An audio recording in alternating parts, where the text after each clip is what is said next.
10 minute. ഞാൻ ഒരുമിച്ച് daddy, ഞാൻ ഒരുമിച്ചിടാം.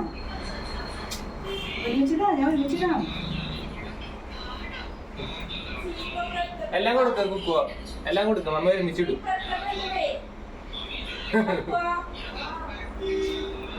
ഒരു കൈ കഴിഞ്ഞിട്ട് അടുത്ത കൈ നല്ല കറക്റ്റ് ആവണോ അല്ലേ?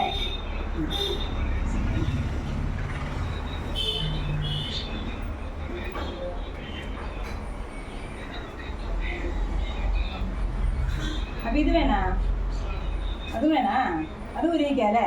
ഇതിങ്ങനെ ഊരിയിക്കാം വേണ്ടേ? ശുഭ